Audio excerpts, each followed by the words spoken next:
We cannot simply take her word that whoever we is, she said we went through and separated the public from the private. Who is we? Who gets to make that determination? The best thing to do. I have no interest in her yoga routine. Trust me, I have no interest in that. But I have every interest in public record, whether it's related to Libya or not. And I have no interest in her personal attorney determining what is a public record and what is not a public record. That should be done by a neutral, detached person. All right, ladies and gentlemen, neutral and detached sounds like Barack Obama. I think I used that one once before.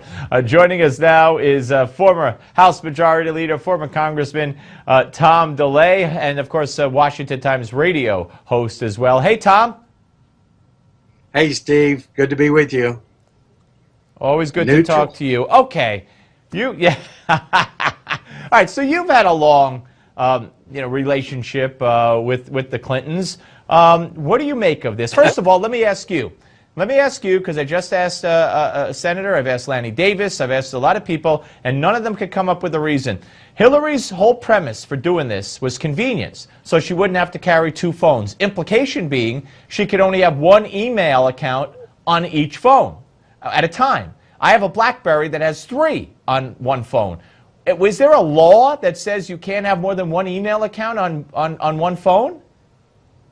No, there's not a law. You can have as many email accounts as you have to, as you want to, particularly if you have an iPhone like I have. But it is illegal if you're Secretary of State to have a personal email and use that personal email for classified information. One question that people aren't asking is, she said that she only emailed to people that have .gov emails. Well, and therefore it was locked into the system. But what about emails to foreign leaders and foreign rulers and foreign ministers and people in other countries? What about those emails? Where are those? Surely she had friends overseas that were at least in her contacts list that she emailed. What about those? And the other question is Holder going to investigate this? Is the Department of Justice Public Integrity Unit going to investigate this? They're very active in investigating Republicans, but what's Holder going to do?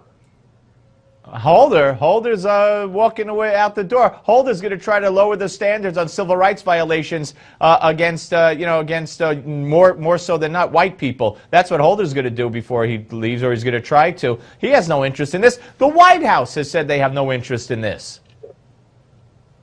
Well, of course not. They're not going to look like they're dumping on Hillary, but the media has interest in it, and It's like I'm living history all over again. I know I said many times in the last couple of days, deja vu all over again.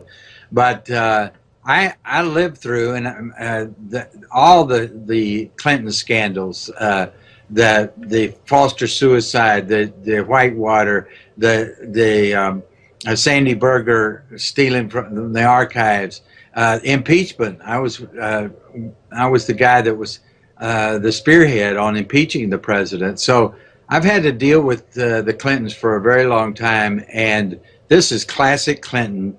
Unfortunately, it's Hillary doing it for her, because if Bill would do it for her, I think the media would stay on her side. Yeah, well, you never know. That's a good point. All right, well, the hullabaloo over the the letter written to Iran, and as you know, Nancy Pelosi went to Syria. Ted Kennedy wrote to the Soviet Union to try to get Reagan, not to be reelected in '84. You had the then Majority Leader Jim Wright of Texas writing to Dear Commandante to an Ortega in Nicaragua because they didn't agree with Reagan's policies toward that country. So what's the big deal about this one? How is this one worse or different? Well, it's against Obama, and Obama, I just think it's laughable, but it's not really funny because the media is picking up on Obama's position and running with it. But the media is not trashing Obama about his unconstitutional acts over and over and over again, particularly in the last few months. And yet they're claiming this is unconstitutional and treason, that 47 U.S. senators are writing a letter just explaining the situation as it exists. Right. That's all that letter was about. Right. It's explaining that they're going to be part of this, and they demand to be part of it, and by the Constitution, they should be part of it.